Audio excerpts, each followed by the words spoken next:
What if I told you there was a single card that could not only stop Kashtira dead in its tracks, but also make you immune to both Lightning Storm and Evenly Matched, while providing you an alternative win condition in time?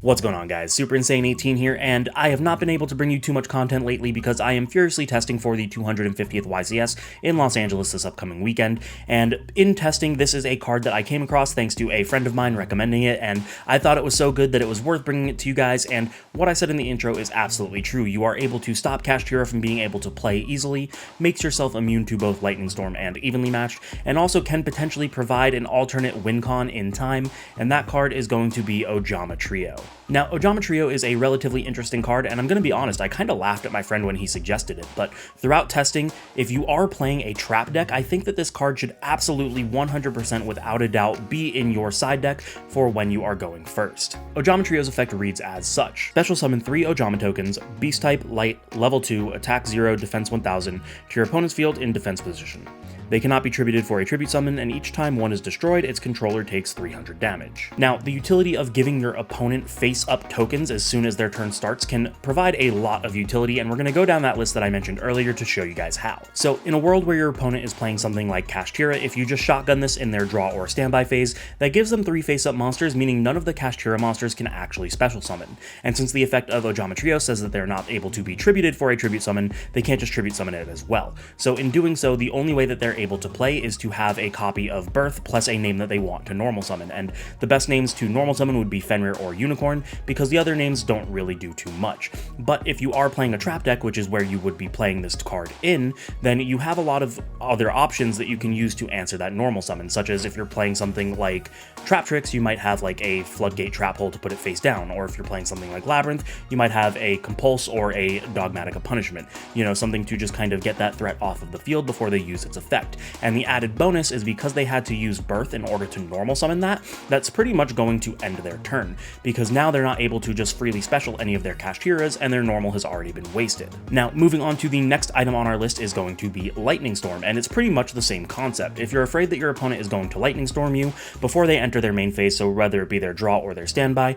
you go ahead and activate Ojama Trio. That is going to give them 3 face-up cards, therefore Lightning Storm is no longer able to be used. And in regards to Evenly Matched, there's actually 2 ways that you can go about this, and I'm going to explain the pros and cons of each one. So you can just shotgun this card again in their draw or standby, and that gives them 3 face-up cards, so they're not able to do anything that requires them to have no cards, but more importantly, they can't evenly match. But in the regards to evenly matched, this is a little bit risky, because obviously you don't know if you're going to get Lightning Stormed, if you're going to get evenly matched, so on and so forth, but you can actually save the Ojama Trio until they activate the evenly matched. So your opponent goes draw, stand, main, battle, you say, okay, that's fine, they go end of battle, activate evenly. If you chain the Ojama Trio to the evenly matched,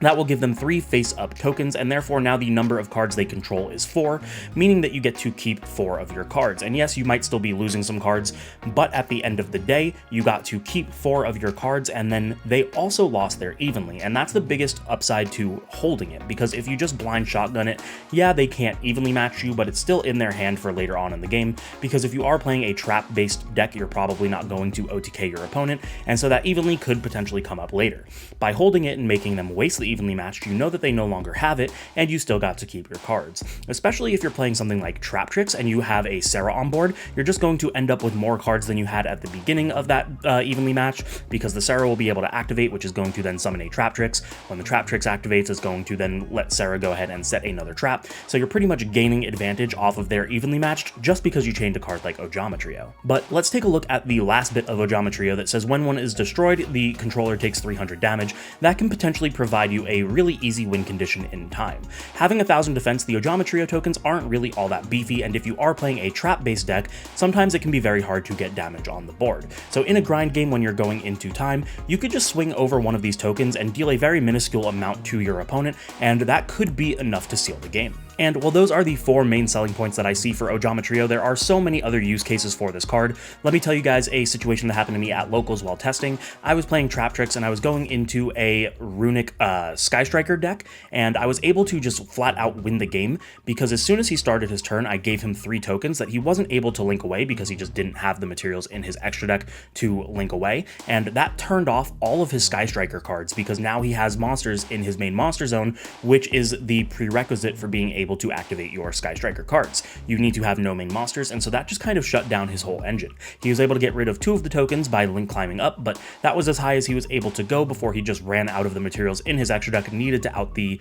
tokens, and yeah, that pretty much sealed up the game. But that also brings me to the point of, yes, your opponent is able to link away the tokens, but a lot of decks don't have enough generic links to get rid of all 3 tokens. Even in something like the Kashtira matchup, the best that they're probably going to be able to do is go into something like a Donner, and then Donner can pop itself in something else, but like they're still going to have the 1 token, and yeah, you just kind of really ruin your opponent's day by giving them monsters that are relatively unusable. Another use case that I wouldn't expect to come up all that often, but it did happen at my locals and it won me the game in a very hilarious way, was my opponent had 2 monsters on his board and he activated Pot of Prosperity. With the Pot of Prosperity, he revealed a Denko Sekka and added it to his hand, so because he revealed that on resolution, I activated the Ojama Trio, giving him 3 tokens, filling up the rest of his monster zones, making him unable to normal summon the Denko Sekka. And he didn't have anything in his extra deck that was generic enough for him to link them away with, so he pretty much just had the Denko Sekka and he couldn't do anything with it, and it won me the game, and I think that that's just hilarious. But there you guys have it, a little bit shorter video than I normally do, but I wanted to bring you guys this specific tech card, because if you are playing in the upcoming YCSs, I believe there's 3 different ones, a South America, or I think it might be Mexico, a North America, and the European 250th YCS, then obviously if you are playing a trap deck, you are going to want to have some form of spicy tech like this, and I think that this card is absolutely worth the slot. It's really cool, it's really fun, and it is something that not a lot of people are going to expect, so there you guys have it. If you like the idea of playing Ojama Trio, go ahead and let me know in the comments down below, and if you learned something, you know the deal. Make sure to subscribe, hit the notification bell, like, comment, share with your friends, maybe consider supporting me on Patreon. Thank you guys so much for watching, and I will see you in the next one.